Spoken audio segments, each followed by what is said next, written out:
창세기 3장 1절부터 5절을 제가 대신 봉독해 드리겠습니다. 하나님의 말씀을 들으십시오.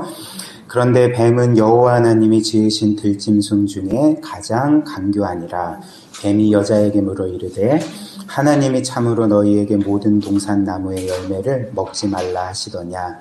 여자가 뱀에게 말하되 동산 나무의 열매를 우리가 먹을 수 있으나 동산 중앙에 있는 나무 열매는 하나님의 말씀에 너희는 먹지도 말고 만지지도 말라 너희가 죽을까 하노라 하셨느니라. 뱀이 여자에게 이르되 너희가 결코 죽지 아니하리라. 너희가 그것을 먹는 날에는 너희 눈이 밝아져 하나님과 같이 되어 선악을 알 줄 하나님이 아심이니이다. 아멘. 우리가 창세기 1장과 2장을 보았습니다. 하나님의 창조의 일, 특별히 모든 것 가운데 사람을 그분의 형상으로 영광스럽게 지으시고 우리를 사랑하고 기뻐하고 우리 또한 그분을 사랑하고 기뻐하기 위해서 창조되었음을 우리가 함께 살펴보았죠. 이것이 인생의 최고의 목적이자 우리의 인생의 의미와 진정한 목적이 되는 거죠. 그리고 이어서 창세기 3장 말씀은 그 어떤 면에서는 불행한 사건을 기록하고 있습니다. 사람이 하나님의 명령에 불순종하여 죄를 짓고 타락한 사건이 이 창세기 3장에 기록되어 있는 거죠. 그러나 동시에 이 창세기 3장은 우리에게 최초로 그 하나님의 구원의 메시지를 전해줍니다. 원시 복음이라고 하는 죄를 범한 사람을 내치지 아니하시고 도리어 먼 훗날 그분의 외아들을 이 세상에 보내셔서 그 외아들의 죽음으로 우리 모두를 구원하시겠다는 그 최초의 약속이 이 창세기 3장에 주어지는 거죠. 그래서 특별히 오늘 우리는 이 창세기 3장 말씀의 전반부, 구원의 약속이 아닌 사람이 어떻게 죄를 짓고 타락하게 되었는지 이것을 우리가 살펴보고자 하는데, 일단 여러분들이 아시다시피 사람이 죄를 짓고 타락하게 된 것은 그 뱀의 역할이 어느 정도 컸습니다. 뱀이 여기서 뱀이라고 하면 그냥 그 동물이 아닌 뱀으로 가장한 그 영적인 존재인 사탄을 의미하는 거죠. 그래서 그 사탄이 사람을 꿰어서 그 유혹하여서 죄를 짓게 하지 않았습니까? 특별히 사탄은 그 태초에 그 첫사람 아담과 하만을 영적으로 유혹해서 죄를 짓게 한 것이 아니라, 이제 성경에 따르면 이후에도 사탄과 악한 영들은 마치 그 사자가 그 울부짖으면서 집어삼킬 자를 찾아 돌아다니는 것처럼 여전히 우리를 호시탐탐 노리고 우리를 지금도 유혹하고 있고 영적으로 공격하고 무너뜨리기를 원하면서 계속적으로 우리를 공격하고 있다는 것을 우리에게 알려줍니다. 따라서 저는 오늘 이 말씀을 통해서 이 사탄이 우리를 영적으로 공격하고 유혹하는 그 계략이 무엇인지, 그리고 우리는 그것을 어떻게 이길 수가 있는지를 함께 살펴보고자 합니다. 그래서 이것을 세 가지로 살펴보고자 하는데요. 첫 번째는 하나님께서 에덴 동산 중앙에 두신 생명나무와 이 선악을 알게 하는 나무가 어떤 것을 의미했는지, 두 번째는 첫사람 아담과 하와를 유혹해서 죄를 짓게 했던 사탄의 계략이 무엇인지, 그리고 마지막 세 번째로는 우리는 어떻게 하면 그 사탄의 계략을 이길 수 있는지, 영적으로 승리하는 삶을 살 수 있는지를 살펴보도록 하겠습니다. 첫 번째로 우리는 이 말씀을 통해 생명나무와 선악을 알게 하는 나무의 의미를 알게 됩니다. 일단 하나님께서는 이 에덴 동산 중앙에 그 두 그루의 나무를 심어 두셨는데, 하나는 생명나무고 다른 하나는 선악을 알게 하는, 소위 선악과 나무라 불리는 그 나무를 심어 두셨습니다. 창세기 2장 9절을 보면 제가 적어드리진 않았는데 이제 이렇게 우리에게 알려줍니다. 2장 9절, 여호와 하나님이 그 땅에서 보기에 아름답고 먹기에 좋은 나무가 나게 하시니, 즉 동산 전체에 정말 너무나도 맛있는 그 과일 나무들이 가득 차도록 그렇게 심어 두셨다는 거죠. 근데 동산 가운데에서는 생명나무와 선악을 알게 하는 나무도 있더라. 이렇게 기록을 합니다. 일단 이 생명나무가 의미하는 바는 하나님께서 사람에게 생명을 주시는 분. 물론 사람 안에 생명이 있지만 그 생명의 근원이 사람이 아니라 하나님이시라는 것. 하나님만이 생명의 근원이시라는 것을 이제 보여주는, 알려주는 나무였습니다. 그래서 사람은 하나님을 의지하고 신뢰하고 하나님과의 올바른 관계 안에 있을 때만이 진정으로 살아있을 수 있다는 메시지를 주는 것이 이 생명나무의 역할이었던 거죠. 그래서 생명나무는 어떤 면에서 하나님의 사랑을 보여주는 역할을 했던 것입니다. 그리고 사람은 그 하나님께서 동산의 모든 나무의 열매를 너가 마음껏 먹을 수 있다 이렇게 말씀하셨으니까, 다만 선악을 알게 하는 나무만은 먹지 말라 이렇게 말씀하셨으니까 사람은 생명나무의 열매를 먹을 수 있었을까요? 없었을까요? 당연히 먹을 수 있었습니다. 선악을 알게 하는 나무만 제외하고 모든 나무의 과실을 마음껏 먹을 수가 있었던 거죠. 생명을 누릴 수가 있었던 거죠. 그래서 이 생명나무는 사람을 향한 지극한 하나님의 사랑을 상징했던 것입니다. 그리고 또 한 그루의 나무는 이제 선악을 알게 하는 나무입니다. 그래서 히브리어 원문을 직역하면 선과 악의 지식의 나무입니다. 이 나무는 우리로 하여금 선과 악이 무엇인지를 알게 하는, 지식을 갖게 하는 나무라는 거죠. 그리고 하나님은 이 나무에 관해서 말씀하시기를, 경고하시기를, 너희가 이 나무 열매를 먹는 날에는 반드시 죽으리라. 반드시 죽는다. 이렇게 경고를 하셨습니다. 창세기 2장 16절 17절 보십시오. 여호와 하나님이 그 사람에게 명하여 이르시되 동산 각종 나무의 열매는 너가 임의로 먹되 모든 나무의 열매는 마음껏 먹되 선악을 알게 하는 나무의 열매는 먹지 말라. 너가 먹는 날에는 반드시 죽으리라 하시니라. 이렇게 경고하셨습니다. 즉 이 선악을 알게 하는 나무는 동산 전체의 나무 중에 유일하게 하나님이 금하신 것이었습니다. 하나님께서 창조하신 모든 것 가운데 유일하게 금하신 것이 이 선악을 알게 하는 나무였다는 거죠. 그러나 불행하게도 첫사랑 아담과 하와는 하나님의 명을 어기고 이 나무 열매를 따먹고 타락했던 거죠. 그래서 어떤 사람들은, 여러분들도 아마 과거에 이런 생각을 해보신 적이 있으실 것입니다. 아, 이거 하나님 잘못이네. 하나님께서 그렇게 위험한 나무를 동산 중앙에 다 보이는데, 가장 잘 보이는 데다 놓고 그 나무를 놓지 않으셨으면 사람이 타락할 이유가 없는데 이건 다 하나님 책임이다. 이렇게 생각하는 사람들이 있습니다. 저도 전에는 이렇게 생각한 적이 한 번쯤은 있었던 것 같아요. 여러분들도 있으셨겠죠? 그리고 어떤 이들은 또 이런 식으로 상상력을 발휘해서 생각하기도 합니다. 아, 이 선악을 알게 하는 나무를 먹고 타락한 것은 이 나무 열매가 독사과처럼 뭔가 그 안에 사람을 악하게 하고 타락시키는 어떤 성분이 있기 때문에 그런 거야. 그렇기 때문에 하나님이 이런 위험한 과일을, 이 나무를 동산 중앙 가장 잘 보이는 곳에 둔 것은 하나님이 잘못한 거야. 이 모든 게 다 하나님 책임이야. 자, 이렇게 또 생각하는 사람들이 있는 거죠. 그러나 그렇지 않습니다. 이 선악을 알게 하는 나무 열매는 어떤 면에서는 다른 모든 나무와 같이 평범한 나무였던 거죠. 일반적인 나무와 열매였습니다. 그래서 그 열매는 악한 열매가 아니었던 거죠. 하나님이 모든 것을 창조하실 때 보시기에 좋았더라 말씀하셨잖아요. 그러니까 이 열매도 보시기에 좋았던 나무였던 것입니다. 선한 나무였고요. 그렇기 때문에 이 열매 안에 뭔가 사람을 타락시키는 그런 악한 성분이나 독이 있었던 게 아니었던 거죠. 그 독이 사람을 타락시킨 게 아니었다는 것입니다. 그렇다면 선과 악을 아는 나무는 어떤 나무였던가, 뭘 의미했던가. 제가 평범한 나무라고 말씀드렸잖아요.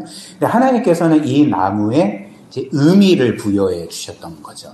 그렇다면 그 의미는 무엇인가? 그 힌트가 이 나무의 이름에 있는 거죠. 선과 악을 알게 하는 나무. 즉, 이 나무의 의미는 무엇이냐면 우리로 하여금 선이 무엇이고 악이 무엇인지를 가늠할 수 있는 기준을 알게 하는 나무였다는 것입니다. 당연히 어떤 기준이 있어야지 이게 옳은지 그른지를 알 수 있지 않겠습니까? 이게 선한지 악한지를 알 수 있는 거잖아요. 예를 들면 여러분들이 연필을 가지고 도화지나 혹은 빈 종이에 선을 긋는다고 할 때 그 선이 곱게 그려졌는지 아니면 삐뚤하게 그려졌는지 혹은 이렇게 좀 둥글게 그려졌는지를 어떻게 분간할 수가 있겠습니까? 그러니까 직선이 있어야 되는 거죠. 그러니까 직선이라는 기준이 있어야지만 이 직선에 따라서 내가 그은 선이 곱게 그려졌는지 삐뚤어졌는지를 알 수 있는 거잖아요. 그러니까 직선은 기준이 되어서 이 선이 고든지 그렇지 않은지를 판정해 주는 거죠. 마찬가지로 선과 악을 알게 하는 나무라고 할 때 그 기준을 알려준다고 할 때 그 기준에 따라서 우리는 이것은 선한 거야. 이것은 악한 거야. 라고 분별을 할 수가 있는 거잖아요. 그것을 알려주는 나무라는 거죠. 그렇다면 그 선과 악을 알게 하는 기준은 무엇입니까? 이 나무를 통해 하나님은 그 기준을 지금 뭐라고 말씀해 주시는 것입니까? 바로 나다라고 말씀해 주시는 거죠. 선과 악을 결정하고 선과 악을 판정하는 기준이 너희가 아니라 바로 나야. 이 나무를 심은 바로 나야 라고 말씀을 해주셨던 것입니다. 그래서 이 나무는 이렇게 선과 악의 기준은 하나님이시고 선과 악을 정하시는 유일한 분이 그분이시라는 것. 그래서 그분이 선하다고 말씀하신 것이 선이고 악하다고 말씀하신 것이 악이라는 것을 알려주는 나무가 이 선악을 알게 하는 나무인 거죠. 그러니까 또 바꿔 말하면 하나님이 말씀하신 것에 순종하는 것이 선이고 불순종하는 것이 악한 일임을 이 선악을 알게 하는 나무가 알려주었던 것입니다. 그렇기 때문에 이런 면에서 선악을 알게 하는 나무는 좋은 것이었을까요? 나쁜 것이었을까요? 좋은 것이었죠. 왜냐하면 동산 가장 잘 보이는 곳에 그 나무가 이렇게 심겨져서 아담과 하와는 언제든지 그 나무를 보면서 기억을 하는 거죠. 그래. 내가 이 땅의 주인이 아니라 하나님이 나의 창조주시오. 온 세상 만물의 주인이자 왕이시오. 그리고 선과 악을 결정하는 것은 내가 아니라 하나님이야. 그렇기 때문에 나는 하나님이 선하시다고 하는 것에 따라 살아야 되고 악하다 말씀하시는 것은 하지 말아야 돼. 그렇기 때문에 이 선악과를 금지하신 하나님의 명령을 나는 온전히 따라야 돼. 그게 선이야. 하나님 말씀대로 살아가는 것이 선이야. 자, 이것을 알려주는 것이었기 때문에 이 선악을 알게 하는 나무는 어떤 면에서 은혜의 방편이었던 것입니다.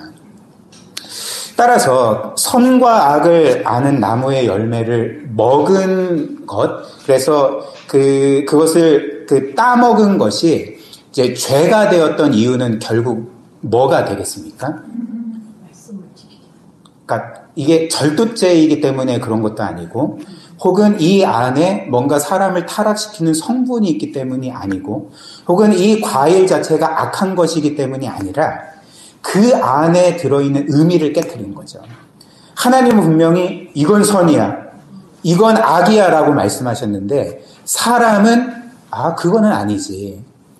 하나님이 선이라 말씀하신 것은 나는 별로 선한 것 같지 않은데 하나님이 악이라 말씀하신 것이 나에게 뭔가 더 유익이 되고 나에게 더 지혜로워 보이는 걸 하면서 그것을 먹었기 때문에 그게 죄였다는 거죠.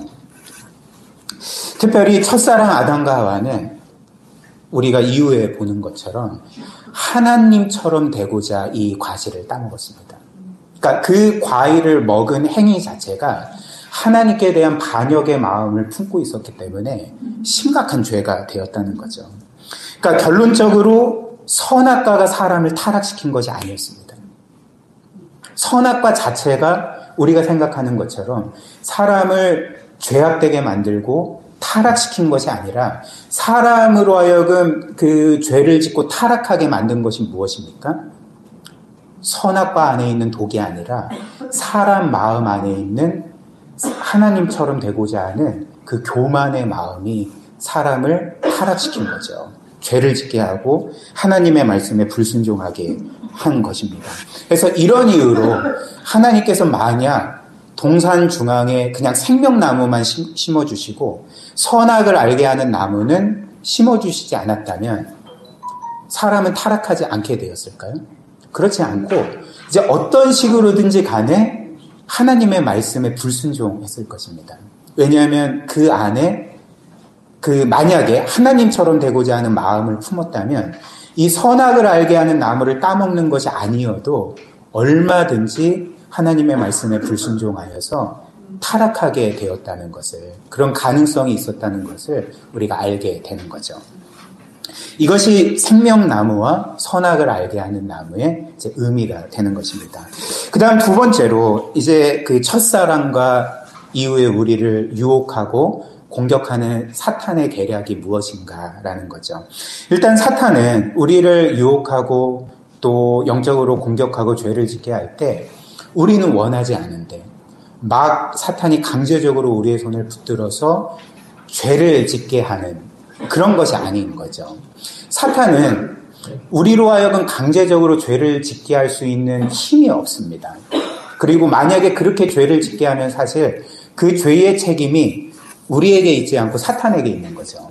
제가 만약에 예은이는 원하지도 않는데 강제로 예은이를 끌고 가서 마트로 데려가서 막 강제로 훔치게 하고 막 강제로 사람을 때리게 하면 이게 누구의 죄입니까?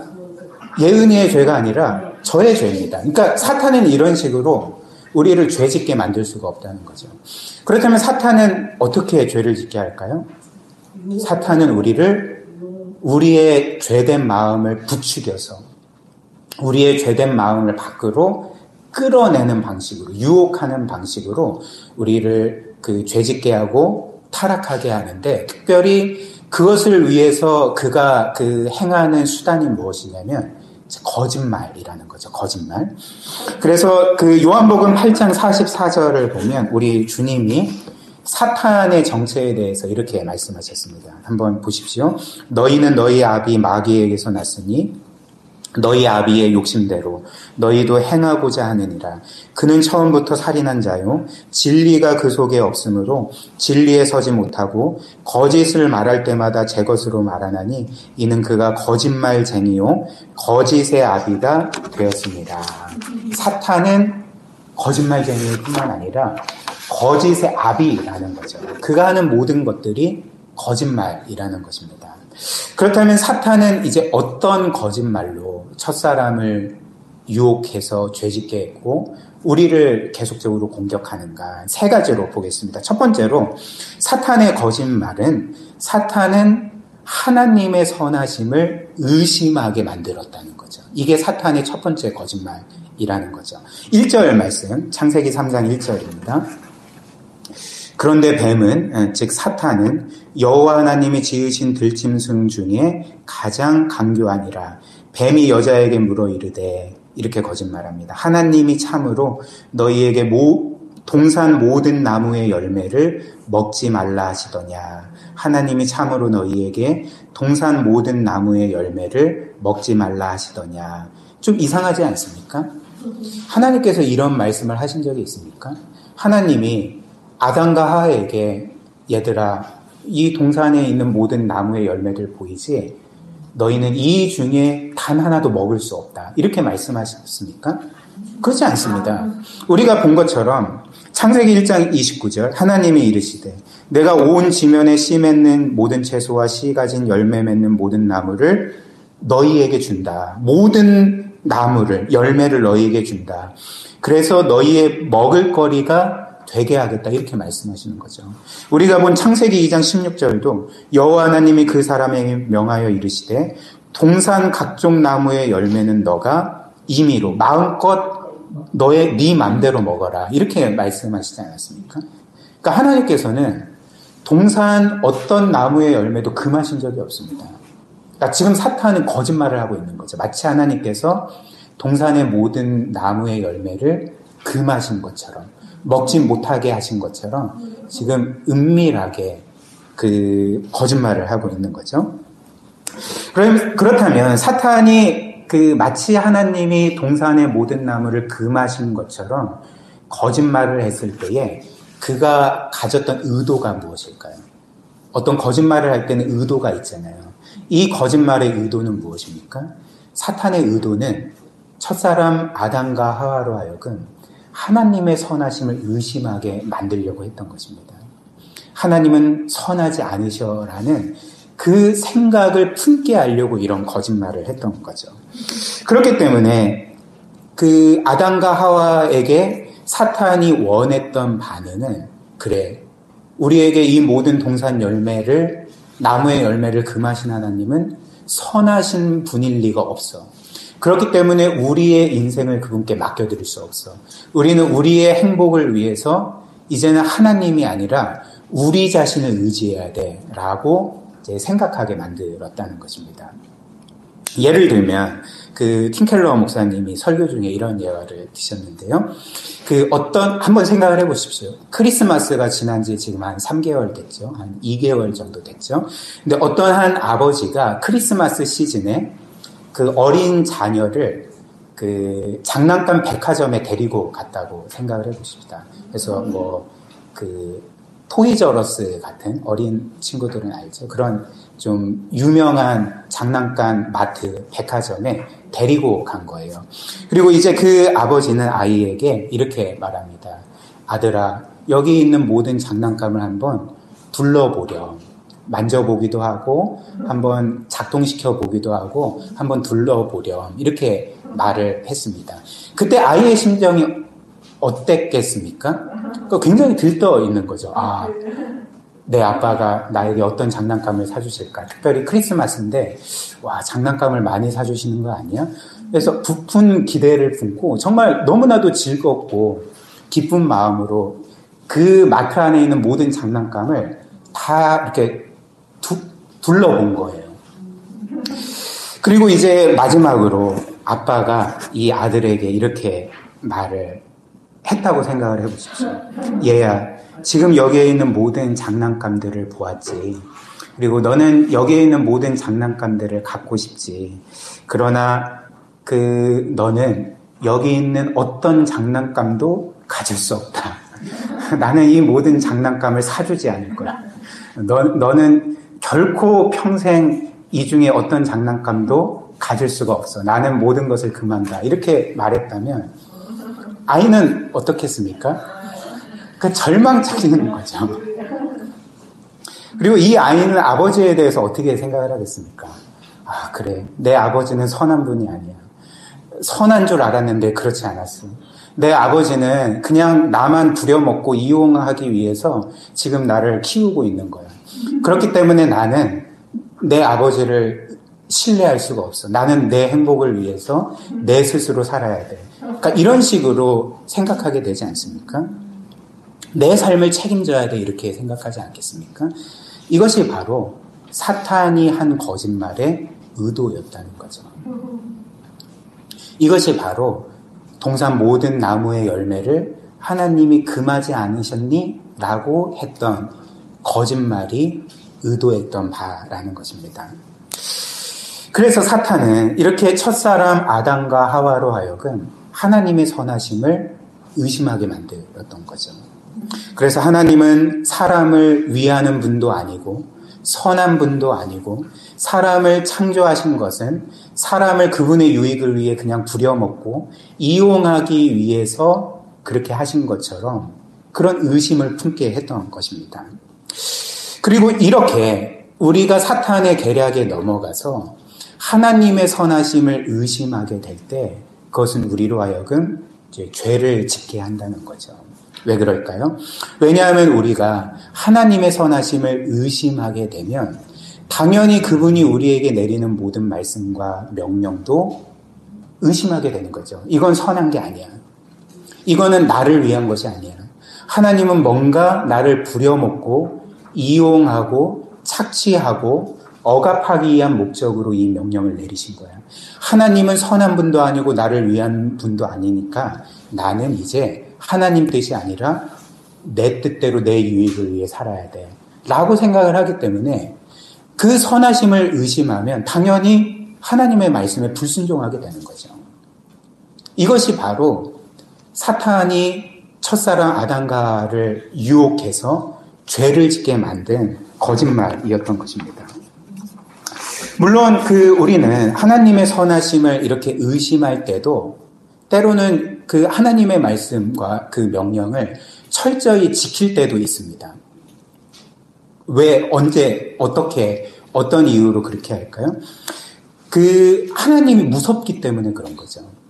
하나님이 이렇게 선한 분이 아니라 엄한 분이고, 뭔가 우리를 억압하고 부려먹고 이용하고, 조금만 잘못하면 벌을 내리는 하나님이라면, 우리가 그 하나님을 사랑하거나 기뻐하거나 감사하는 마음으로 순종하는 것이 아니라, 이제는 두려운 마음으로 어쩔 수 없이 하나님께 순종하지만 그분을 기뻐하거나 원하지는 않는다는 것입니다.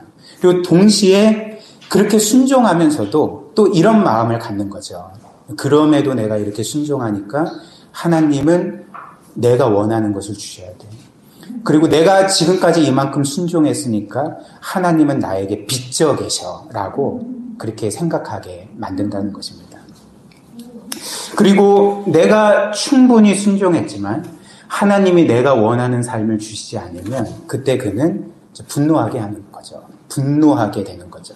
하나님을 원망하게 되고 하나님을 불의한 분으로 치부하게 되는 거죠. 그러니까 하나님의 말씀을 그분의 선하심을 의심하고 그분의 명령을 그냥 폐기시켜 버리거나 내던져 버리거나 혹은 하나님이 두렵기 때문에 그분께 순종하거나 똑같이 마음속으로는 그분을 원하지 않고 계속적으로 죄를 짓게 되는 거죠. 그래서 여기에서 우리는 신앙의 선배들이 율법주의와 율법 폐기주의로 부르는 것들을 발견하게 됩니다. 여러분들 율법주의가 뭔지 아십니까? 그러니까 율법주의는 정의하자면 이제 이런 거죠. 하나님은 선한 분이 아니야. 그리고 내가 조금만 잘못해도 나에게 벌을 내리실 거야. 그래서 나는 어쩔 수 없이 순종하겠지만 하나님은 내 순종에 대해서 반드시 보상해 주셔야 돼. 하나님은 나에게 빚져 계셔. 이게 율법주의인 거죠. 율법 폐기주의는 무엇입니까? 똑같이 하나님은 선한 분이 아니야. 나를 부려먹기만 하시지. 그렇기 때문에 나는 이제 하나님의 명령대로 안 살 거야. 나는 이제 내 행복을 위해서 하나님의 뜻이 아니라 내 뜻대로 살 거야 라고 하면서 하나님의 말씀은 그냥 버려버리는 것이 율법 폐기주의라는 것입니다. 그러나 율법주의나 율법 폐기주의나 공통점이 무엇일까요? 하나님은 선한 분이 아니다. 하나님은 나를 부려먹기만 하는 분이다. 하나님은 나를 이용하기만 하는 분이다. 하나님은 무시무시한 나를 사랑하시지 않는 진노하시기만 하는 분이다. 이렇게 생각하는 것에는 공통점이 있다는 것입니다. 사랑하는 여러분, 그러나 성경이 우리에게 알려주는 하나님은 어떤 분이십니까? 하나님은 첫사랑 아담과가 사탄의 거짓말로 인해서 의심했던 것처럼 그렇게 나쁜 분이 아닌 거죠. 하나님은 지극히 선한 분이시고 지극히 우리를 사랑하셔서 특별히 창세기에서 우리가 확인한 바가 무엇입니까? 이 세상 만물 가운데 오직 사람만을 하나님의 형상으로 창조하셨던 거죠. 형상으로 창조하셨다는 것은 이 사람을 어떤 면에서 우주의 티끌과 같은 존재임에도 불구하고 그 무한하고 영광스러운 분의 자녀와 같은 존재로 창조하셨다는 것입니다. 그리고 어떻게 하셨습니까? 아담과 하와처럼 하나님은 모든 것 가운데 이 사람을 높여주셨고 모든 것을 그분 대신 다스리게 하셨고 모든 동산의 나무 열매를 마음껏 먹게 하셨고 이 세상 모든 것, 선악을 알게 하는 나무를 제외한 모든 것들을 소유하고 누리게 하시지 않았습니까? 이런 하나님을 우리가 선하지 않다라고 말할 수가 있을까요? 그리고 이후에 첫사랑 아담과가 타락하고 또 이후에 그 안에서 우리 모두가 타락했을 때 그 이후에도 하나님은 죄를 범한 우리를 여전히 어떻게 대하셨습니까? 그러니까 여전히 우리를 사랑하셨을 뿐만 아니라 이제는 단지 우리에게 동산의 모든 열매 정도가 아니라 뭘 주셨습니까? 그분의 아들을 주셨던 거죠. 그 아들의 생명을 주셨던 거죠. 그분의 모든 것을 우리에게 주셨다는 것입니다. 그리고 그 아들의 핏값으로 우리를 그의 영원한 자녀로 삼아주시지 않았습니까? 그러니까 이런 것들을 우리가 볼 때에 우리는 결코 하나님의 선하심을 의심할 수가 없는 거죠. 어떤 경우에서도 하나님은 선하시고, 어떤 경우에서도 하나님은 나를 신실하게 사랑하시고, 어떤 경우에서도 이 세상의 가장 보배로운 존재로 나를 대하시고, 어떤 경우에서도 나를 결코 버리지 아니하시는, 나에게 가장 선한 일을 이루시는 나의 하나님이십니다 라고 고백할 수 있게 되지 않겠습니까? 물론 우리는 인생을 살면서 어렵고 힘든 시기를 거칠 때에 이 하나님의 선하심을 의심할 때가 있는 것 같습니다. 특별히 어려운 일들이 한 번에 닥치게 될 때, 혹은 뭔가 까닭을 알 수 없는 고통 가운데 내가 오랫동안 거할 때에 우리는 하나님의 선하심을 때로는 의심할 때가 있는 거죠. 그리고 저도 그 어떤 면에서 좀 삶도 그렇고, 특별히 목회가 제 뜻대로 안 되고 좀 힘들 때는 저도 모르게 마음속으로 하나님의 선하심을 의심할 때가 있는 것 같습니다. 하나님, 죄송합니다. 하나님 왜 저를 이곳에, 하나님 왜 저를 여기에 담임 목사로. 그러니까 이런 그 하나님의 선하심을 의심할 때가 있는 거죠.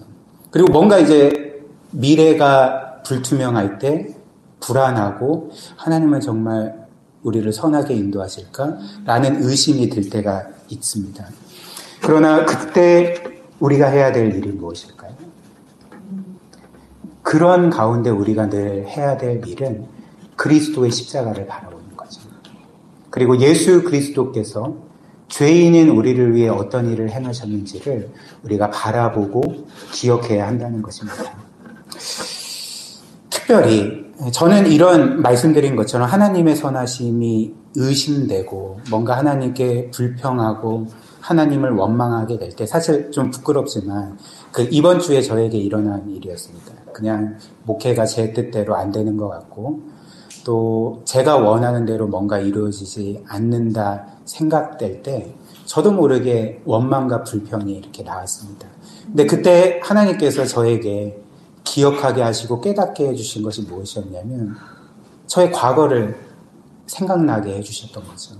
제가 과거에 정말 얼마나 소망 없고 비참한 죄인이었는지, 내가 얼마나 하나님의 사랑을 받지 못할, 받을 자격이 하나도 없는 죄인이었는지, 그러나 그런 죄인을 하나님이 어떻게 사랑하시고 어떤 은혜를 베푸셨고, 특별히 예수 그리스도께서는 나 같은 죄인을 위해 십자가에 못 박혀 죽으시고 나를 자녀 삼아 주셨다는 것. 그리고 그런 빛에서 저의 삶을 쭉 돌아보니까 제가 소유하고 누린 모든 것들이 내가 자격 없이 하나님의 은혜로 받은 거구나. 정말 나는 넘치는 은혜를 받았고 지금도 받고 있고 앞으로도 받을 것이구나 라는 것들을 깨닫게 될 때 이제 회개의 기도를 할 수밖에 없었습니다. 사랑하는 여러분, 저뿐만 아니라 여러분들이 이 그리스도의 십자가를 바라볼 때, 그리고 십자가의 빛에 비추어서 여러분들의 과거의 삶을 돌아보고 여러분들이 지금까지 자격 없이 값 없이 받은 모든 은혜들을 생각하게 될 때 하나님은 선하지 않으셔라고 말할 수가 있겠습니까? 그분의 선하심을 과연 의심할 수가 있을까요? 그럴 수가 없는 거죠. 우리는 그렇기 때문에 이런 사탄의 계략에 맞서서 늘 하나님의 은혜와 특별히 그리스도의 십자가를 바라보고 기억해야 한다는 것입니다. 그 다음 두 번째로 사탄은 하나님의 진실성을 의심하게 만들었습니다. 창세기 3장 1절부터 4절 한번 다시 보십시오.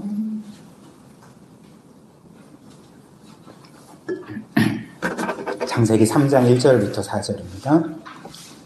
그런데 뱀은 여호와 하나님이 지으신 들짐승 중에 가장 간교하니라. 뱀이 여자에게 물어 이르되 하나님이 참으로 너희에게 동산 모든 나무의 열매를 먹지 말라 하시더냐.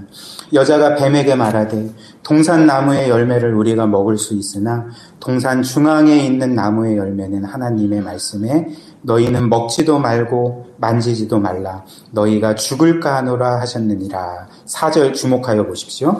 뱀이 여자에게 이르되 너희가 결코 죽지 아니하리라. 이렇게 말했습니다.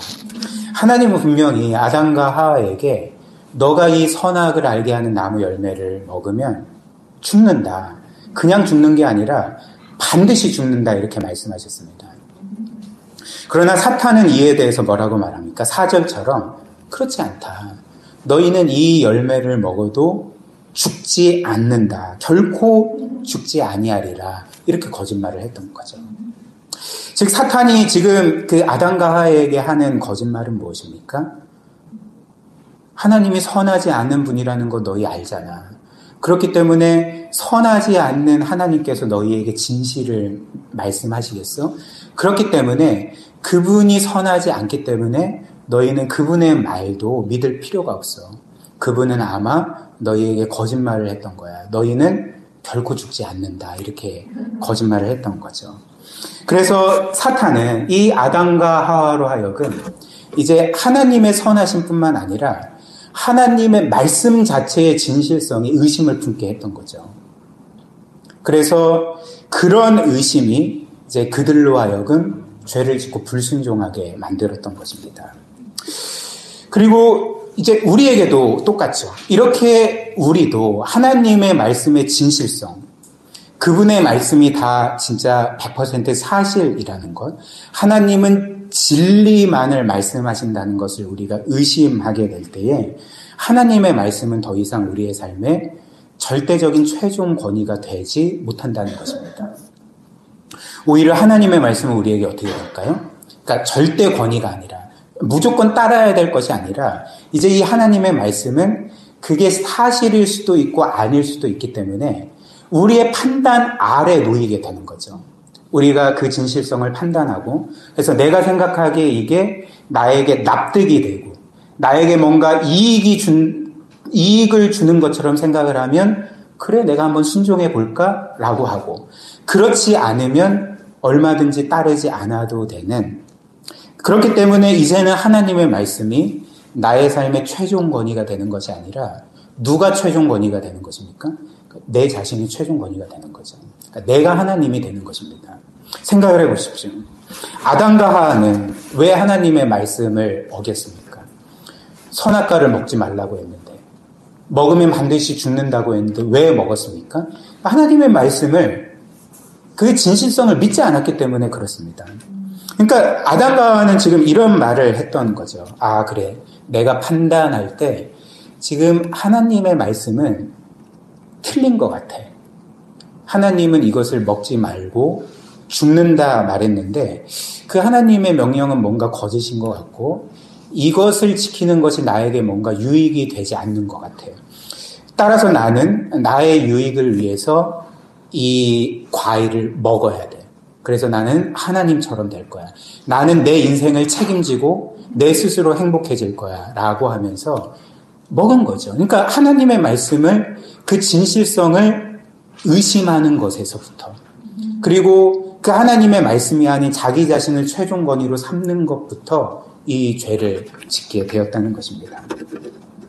그리고 이렇게 되면 우리는 더 이상 하나님의 말씀을 무조건 지키고 순종할 필요가 없게 되는 것입니다. 제가 말씀드린 것처럼 이제 하나님의 말씀을 판단하는 것은 나이니까 내가 판단해서 뭔가 납득이 되고 내게 이득이 되는 것 같고 뭔가 나의 행복에 이바지하는 것 같으면 순종하고 그렇지 않으면 얼마든지 따르지 않아도 되는 것처럼 그러니까 그냥 권위 있는 절대 권위 있는 말씀으로 받아들이기보다는 그냥 해도 되고 안 해도 되는 조언 정도로 이제 받아들이게 되는 거죠. 가볍게 여기는 것입니다. 한번 생각을 해보십시오. 여러분들도 죄를 짓을 때가 있지 않습니까? 죄를 짓는다는 것은 여러분들이 하나님의 말씀을 어기는 것을 의미하는 것 아니겠습니까? 그렇다면 여러분들이 하나님의 말씀을 어길 때에 그 하나님의 말씀의 권위가 여러분들에게 무겁게 다가왔습니까? 절대 권위로 다가옵니까? 그렇지 않죠. 우리가 죄를 지을 때는 항상 이 하나님의 말씀이 가벼워 보이는 거죠. 그리고 뭔가 그냥 조언처럼 받아들여지게 되는 거죠. 즉 우리는 하나님께서 우리에게 명하신 십계명이나 혹은 정결함이나 혹은 정직에 대한 하나님의 말씀이나 혹은 경건생활과 거룩함에 대한 말씀이나 혹은 주일 성수나 11조에 대한 말씀이나 혹은 이웃을 사랑하고 용서하고 섬기는 것과 관련된 모든 말씀들에 대해서 우리가 그 말씀을 어길 때는 이 말씀이 우리에게 가볍게 다가오고 절대 권위가 아니라 그냥 조언 정도로 하나님이 그냥 이렇게 하면 어떻겠어? 라고 하는 정도로만 다가오는 거죠. 그래서 이것을 지켜도 되지만 뭐 지키지 않아도 뭐 크게 상관이 되겠어? 라고 생각하며 불순종하게 되는 것입니다. 사랑하는 여러분, 그러나 하나님의 말씀은 우리가 판단할 수 있는 것이 아닌 거죠. 우리가 뭔가 잴 수 있는 것이 아닌 거죠. 그 네고라는 말 있잖아요. 니고시에이션의 준말이잖아요. 그러니까 네고할 수 있는 대상이 아닌 것입니다. 네고 모르세요? 그 블럭 말고 그 협상할 수 있는 게 아니라는 것입니다. 만약에 우리가 이 하나님의 말씀을 우리가 충분히 협상할 수 있고 또 그분과 상의할 수 있고 그리고 내 어떤 주장을 개진할 수 있고 결국 최종 결정을 내가 내릴 수 있는 것처럼 생각해서 순종할 때 그 순종이 참된 순종이 되겠습니까? 그건 순종이 아닙니다, 사실은. 그러니까 내가 납득이 돼서 순종하고 납득이 되지 않으면 순종하지 않는 것은 순종이 아닙니다.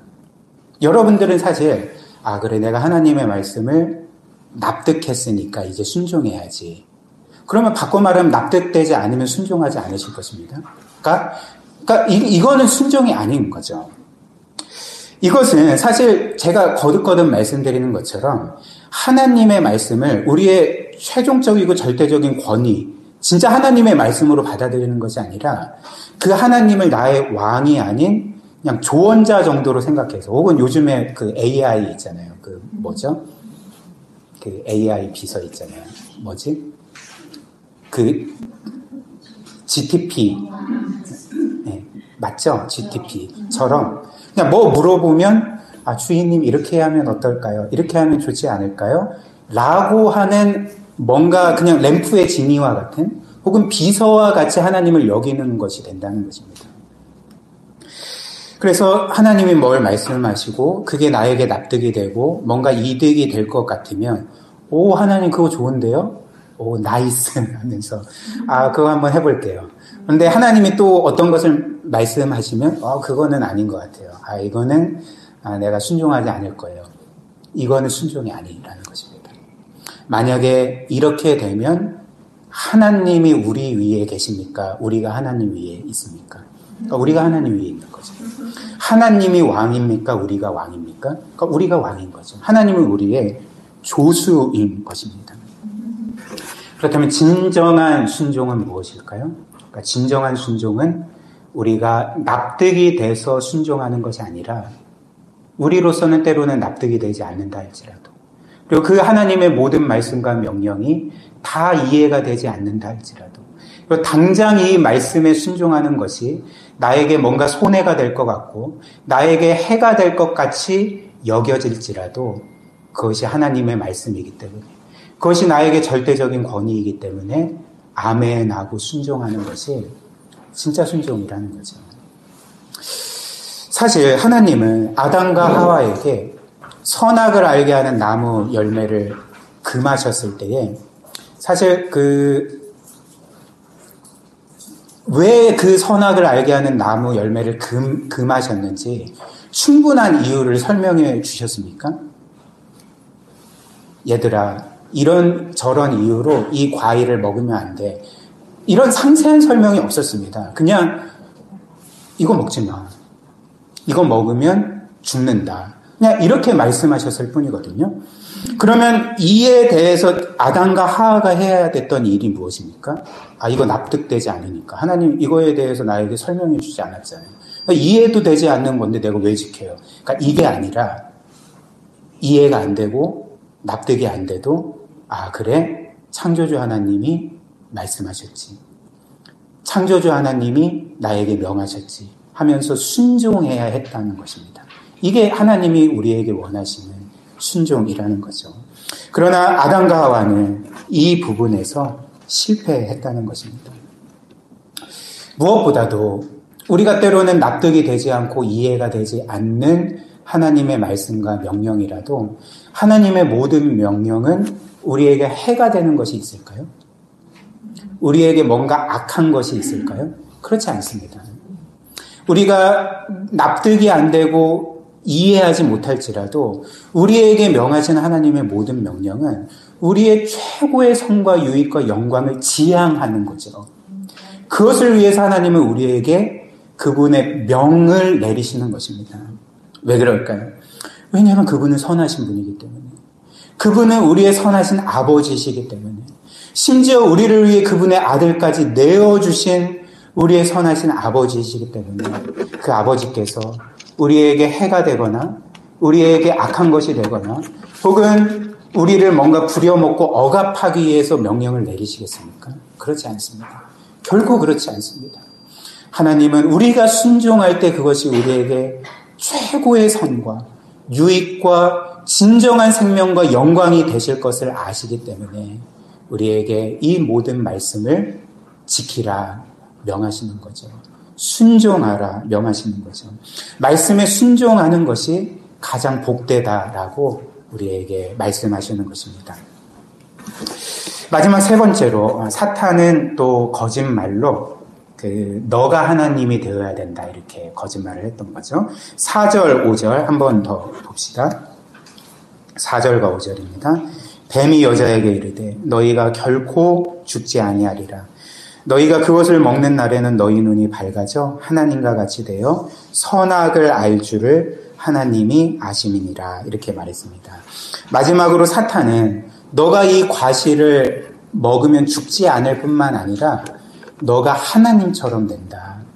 너가 하나님처럼 되기 때문에 하나님이 이것을 질투나서 금하신 거다. 너의 유익을 원치 않아서 금하신 거다. 이렇게 거짓말을 했던 것입니다. 그래서 쉽게 말해서 사탄의 거짓말. 너는 당장이라도 하나님처럼 될 수 있다라는 이 거짓말의 핵심이 무엇일까요? 그러니까 우리가 하나님이 된다는 것은 이런 의미인 거죠. 우리가 우리의 삶의 주인이 된다는 것. 우리가 우리의 삶의 주도권을 갖게 된다는 것. 그리고 이제는 하나님의 뜻이 아니라 우리가 우리의 뜻을 반드시 이루게 된다는 것을 바로 하나님처럼 된다라는 거짓말로 미혹시킨 것입니다. 그러나 우리가 이 사탄의 거짓말을 믿고 마치 정말 우리가 정말 하나님처럼 될 수 있다고 생각할 때, 즉 우리가 우리의 삶의 주인이 되고 내 뜻이 반드시 이루어질 거야 라고 생각하게 될 때 우리는 가장 큰 두 가지 불행에 빠지게 됩니다. 첫 번째 불행은 무엇이냐면 그 이유가 무엇이냐면 첫 번째로 우리는 사실 하나님처럼 되고자 하지만 그럴 수 있는 역량이 없기 때문에 그렇습니다. 우리는 우리의 삶에 끊임없이 주인이 되고자 하지만 우리는 그런 역량이 없기 때문에 불행해진다는 거죠. 한번 여러분들 생각해 보십시오. 저나 여러분들이나 우리는 우리의 삶을 책임질 수가 있습니까? 여러분들은 지금까지 여러분들의 삶을 온전히 책임져 왔습니까? 혹은 우리는 우리의 삶에 일어나는 모든 일들을 통제할 수 있습니까? 그래서 내가 원하는 일들만 일어나고 원치 않는 일들은 원천봉쇄하는 그런 능력들을 우리가 갖고 있습니까? 그렇지 않죠. 그리고 우리는 우리의 인생이 우리의 뜻대로 됩니까? 그렇지 않습니다. 어린아이가 아니라면 우리의 삶이 우리의 뜻대로 결코 되지 않는다는 것은 삼척동자도 아는 사실인 거죠. 그렇다면 이는 우리에게 무엇을 보여주겠습니까? 첫사랑 아담과는 하나님처럼 되고자 했고 자신의 삶의 주인이 되고자 했고 이후에 우리 모두도 우리 삶의 주인이 나라고 선언하고 내 뜻이 반드시 이루어져야 돼라고 생각하며 살지만 우리의 삶의 실제 주인은 우리가 아니라 하나님이심을 우리가 깨닫게 되는 건 아니겠습니까? 우리의 삶을 주도하고 계시는 분, 우리의 삶을 손안에 두고 계시는 분이 우리가 아니라 하나님임을 우리에게 분명하게 알려주는 우리의 인생의 증거라는 거죠. 그렇기 때문에 우리가 여전히 하나님처럼 되고자 하고 우리의 삶의 주인이 되고자 하고 내 이 뜻은 반드시 이루어져야 된다. 천지개벽이 일어나도 내 이 뜻은 반드시 이루어져야 된다라고 생각하며 살아가면 살아갈수록 우리는 불행해질 것입니다. 우리는 절망하게 될 것입니다. 예를 들면 앞에서도 제 이야기를 해드렸는데 저도 가끔씩 그 목회 가운데 제 자신이 하나님처럼 되고자 하는 모습을 좀 종종 발견할 때가 있는 것 같습니다. 그러니까 목회에서 하나님처럼 되고자 하는 것이 무엇이냐면 하나님의 뜻이 반드시 이루어져야 된다라고 겉으로는 말하지만 속으로는 내 뜻이 이루어져야 돼. 내가 계획한 것, 내가 원하는 것, 그리고 내가 지금 실행하고 있는 것, 내가 바라는 모든 것들이 반드시 이루어져야 돼. 나는 몇 년 안에 이런 식으로 이 교회를 세우고 어찌됐든 성취를 이뤄야 돼. 그러니까 이렇게 생각하면 목회를 하는 제 자신을 보게 되는 거죠. 즉 제가 하나님처럼 되고자 하는 모습을 저도 모르게 보게 됩니다. 그러나 제가 그렇게 생각하는 순간 그것은 뭘 보여주겠습니까? 그러니까 제가 하나님을 섬긴다고 하지만 실제로는 하나님을 섬기는 게 아니라는 거죠. 저는 지금 누구를 섬기고 있습니까? 하나님이 아니라 저 자신을 섬기고 있는 것입니다. 그러니까 우상숭배를 하고 있는 거죠. 제가 하나님이 되려고 하고 제 뜻대로 나의 뜻이 반드시 이루어져야 된다라는 생각으로 목회를 하고 있는 거라는 거죠. 이렇게 하면 어떻게 될까요? 저는 반드시 불행해지는 거죠. 반드시 절망하게 되는 거죠. 왜냐하면 인생도 내 뜻대로 되는 게 없고 목회도 제 뜻대로 되는 게 없기 때문에 그런 거죠.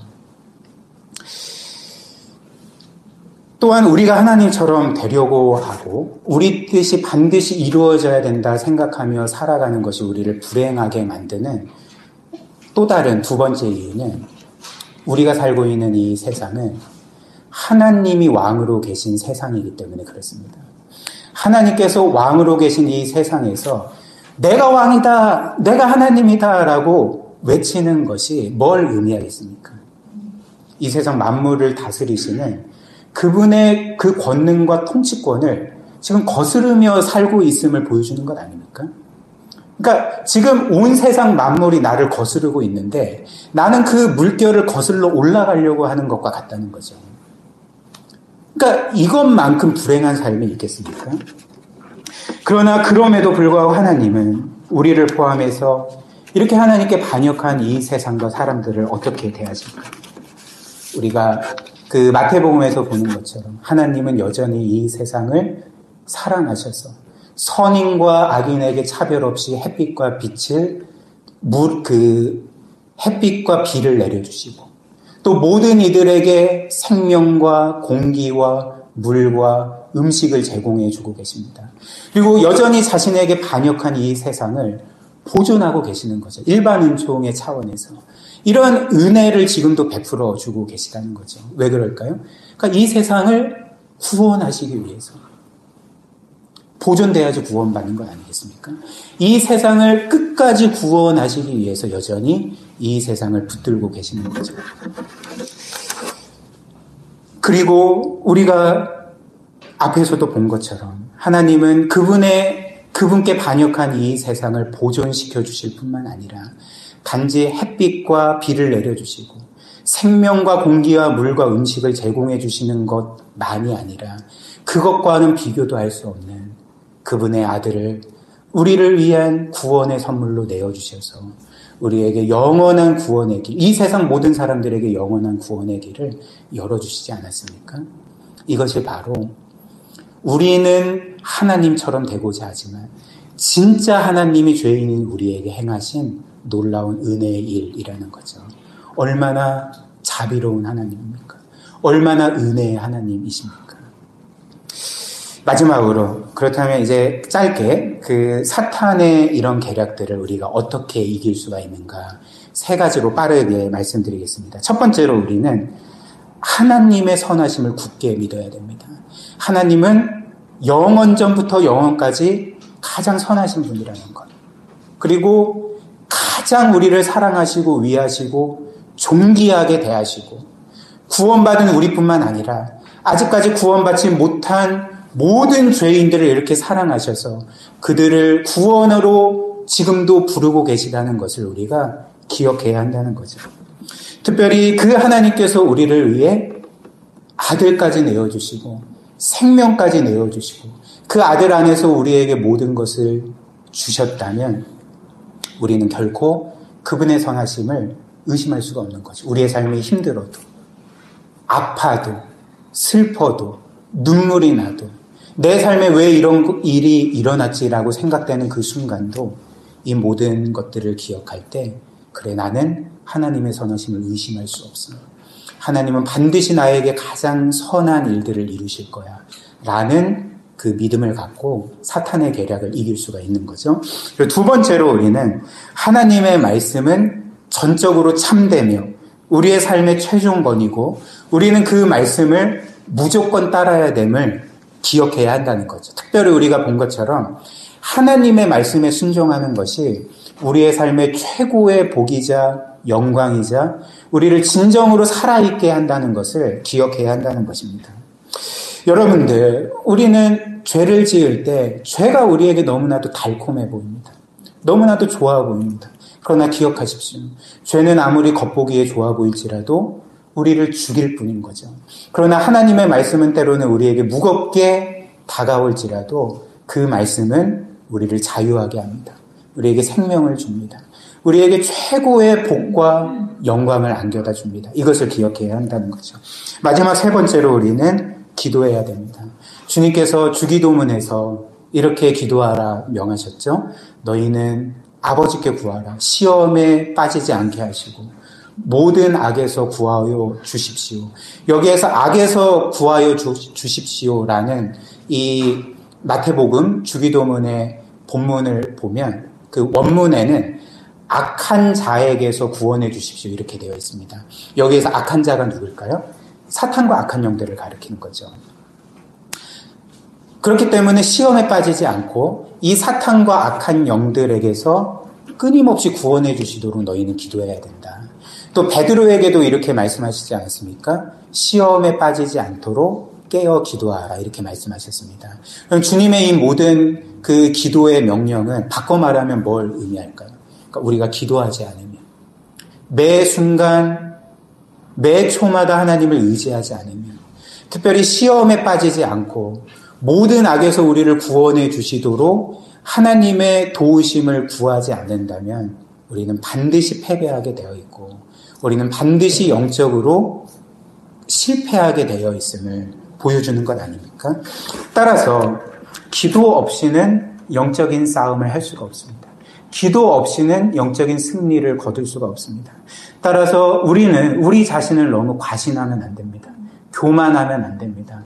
우리는 늘 나는 이 세상에서 가장 연약한 자다. 그렇기 때문에 가장 강하신 우리 주님을 의지해야 된다라는 그 믿음을 가지고 늘 기도해야 하는 것입니다. 이 3가지 일들을 우리가 신실하게 행하면서 늘 사탄의 계략을 이기고 영적으로 승리하는 삶 사시기를 주님의 이름으로 축복합니다.